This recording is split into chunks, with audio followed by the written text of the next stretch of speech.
નમસ્કાર મિત્રો, વિડીયોમાં તમારું સ્વાગત છે। દુઃખદ સમાચાર આપણે વિડીયો જોઈ રહ્યા છે।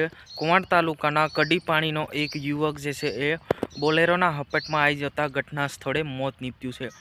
વિડીયોને છેલ્લે સુધી જોજો અને ચેનલ પર નવા આવ્યા હોય તો ચેનલને સબસ્ક્રાઈબ કરી નાખજો, કેમ કે મિત્રો આપણે ગુજરાતના આદિવાસી સમાજની અંદર સૌથી પહેલાં આપણે આ ચેનલ પર સમાચાર હું તમારા માટે લાવતો હોય છે।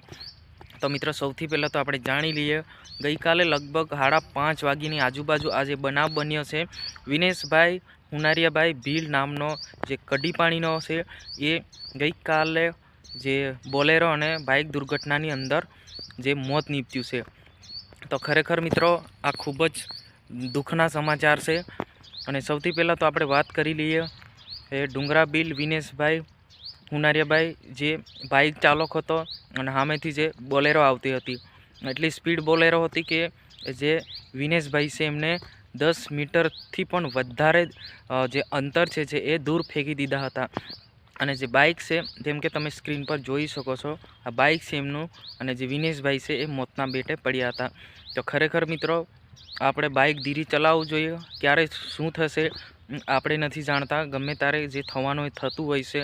પરંતુ કે નિર્દોષ લોકોને આવી દુર્ઘટના બનતી હોય તો ખૂબ જ દુઃખની વાત કહી શકીએ છીએ કે ભાઈ વગર વાકે આપણી સાથે આવો બનાવ બને તો કેવું દુઃખની જ વાત હોય ને મિત્રો।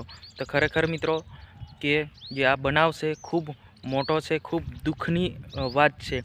આપણે ઘણા બધા વિડીયો જોઈ રહ્યા છે અલગ અલગ પ્રકારના, પરંતુ જે આ વિડીયોની અંદર મને પણ વિડીયો બનાવતા પહેલાં લાગે છે ભાઈ કે મારા જે સબસ્ક્રાઈબર છે એ ખરેખર એમની આંખમાં આંસુ આવી જશે કે આદિવાસી સમાજની અંદર જે યુવાન આપણે ખોયો છે વિનેશભાઈ ભીલ, એ કડી પાણીનો છે, કવાંટ તાલુકાનો, એ ગઈકાલે લગભગ 4:30 થી 5 વાગ્યાની ગાળામાં જે બાઇક દુર્ઘટનામાં જે ખોયો છે એ દીકરો છે। તો આ ખૂબ જ દુઃખની વાત છે। તમારે કોમેન્ટ બોક્સમાં ઓમ શાંતિ લખવાનું ભૂલવાનું નથી અને તમામ વોટ્સઅપ ગ્રુપમાં આ વિડીયો શેર કરવાનું ભૂલવાનું નથી।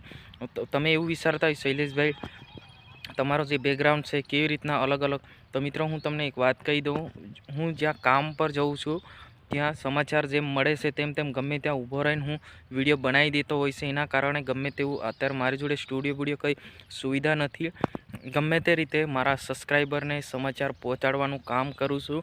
અને ઘણા બધા દિવસોથી હું ફેસ વિડીયો પર આવ્યું છું, એમ તો એવું બી વિચારું છું કે વોઇસના માધ્યમથી પણ હું સમાચાર પહોંચાડતો રહું, ભલે ફેસ વિડીયોથી હું ના પહોંચાડું પણ વોઇસ ઓવરથી હું સમાચાર પહોંચાડું છું। અને મારા જે આગળના ઘણા બધા વિડીયો વોઇસ ઓવર થયેલા છે, પણ હા આપણે કોશિશ કરીશું જેટલું બને એટલું કે ભાઈ આ વોઇસ માધ્યમથી પણ આપણે જણાવીશું અને ફેસ વિડીયોના માધ્યમથી પણ આપણે ઘટના જે છે એની માહિતી આપણે જણાવીશું। તો આજની વિડીયોની અંદર બસ આટલું।